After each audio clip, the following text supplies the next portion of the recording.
السلام عليكم أحبتي، مرحبا بكم دائما في قناتكم قناة أحمد للوصفات الطبخ والتدابير المنزلية. إن شاء الله كامل تكونوا بخير وبصحة جيدة، ورمضان كريم. فيديو اليوم إن شاء الله هو يعني خاص بشهر رمضان، وهو كيفاش نديروا الأشباح الصفراء بطريقة سهلة، طريقة بسيطة جدا. على بالك كي تتباع يعني كي تروحوا تشريوها تلقوها غالية بزاف خلاص، لكن يعني طريقتها راهي سهلة.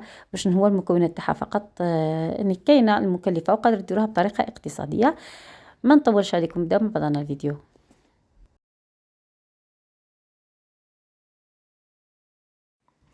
بالنسبة للمكونات، المكون الأساسي هو راح نديرو كمية من اللوز. أنا هنايا استعملت يعني اللوز شريته كيما راه هو كمرحي، تقدروا ترحيوه في الدار. وشنو هو اللوز هنا ما يكونش يعني ما تقليوهش، ما تحمصوش في المقله ولا في الكوشه. هنا راح تخليوه هكا برك يعني ني وتخدموا به. هنا استعملت 3 كيلات، اي كيله تحتاجوها ولا اي كيله عندكم تقدروا تستعملوها، وشنو حسب الكميه اللي باغيين تخدموا بها.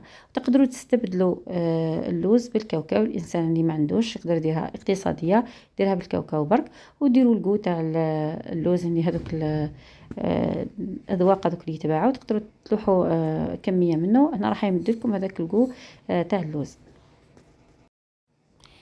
زدت مع ايضا نص كيلة من السكر، ما يهمش تحبوا ديروا سكر كلاصي ولا تحبوا ديروا يعني السكر العادي. وزدت لها ملعقه صغيره من المزهر باش يعطيني هذاك يعني يعطيني واحد القوه هكا بنين برك. وما ينحيليش الذوق تاع اللوز.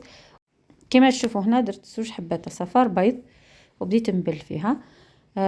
تقدروا تلوحوا ذره تاع ملح باش تعطيكم شويه، يعني لانه الملح يمد الذوق مني حتى للحلويات. كاين حلويات نستعملوا فيهم الملح، هنا ثاني نستعملوا كميه قليله فقط من الملح.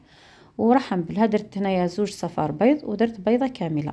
هنا راهي جاتني جاريه شويه، زدت لها شويه لوز هكا يعني تعجنوها شويه وتخليوها تريح.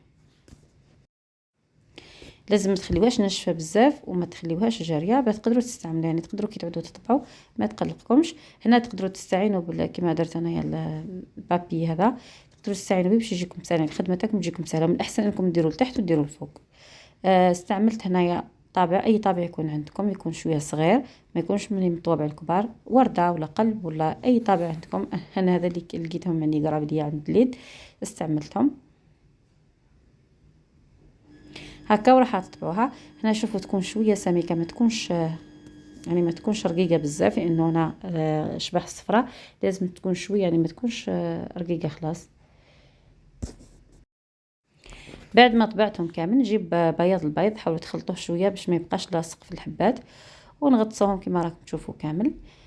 كي كل ما نديروا كميه ولا نحطوا بابي كما راكم تشوفوا ورق المطبخ، ونحطوا فوقه باش يشرب لنا هذاك الزيت تاع بياض البيض هكا حتى نكملوا الكميه تاعنا كامل.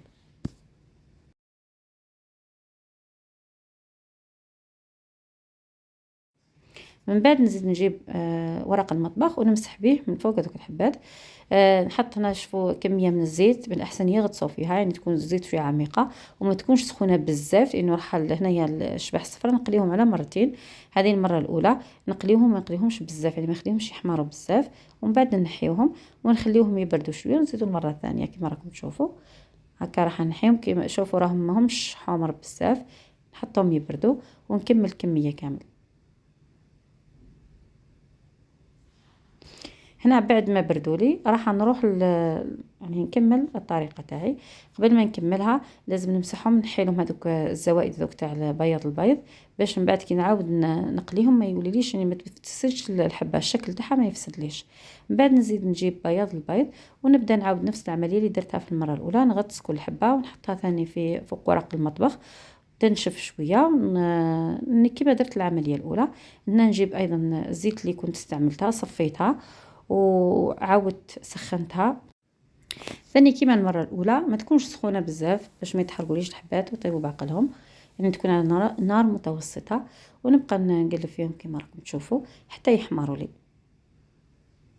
يعني المره الثانيه ما يديش وقت بزاف، هما دقيقه يطيبوا. نكمل الكميه تاعي كامل. تكون شفتوا الطريقه هذه طريقه مليحه بزاف خلاص، حتى اللي يديروا لي كوموند يديروها بهذه الطريقه، يعني يجيو الحبات خفاف طريقة سهلة مش صعيبة.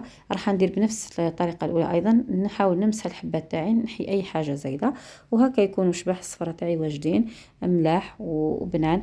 يعني حتى لو كنت تذوقوهم يعني هكا بعد راح يجوكم بنان بزاف، خلاص يتكلوا يعني بلا طاجين حلو.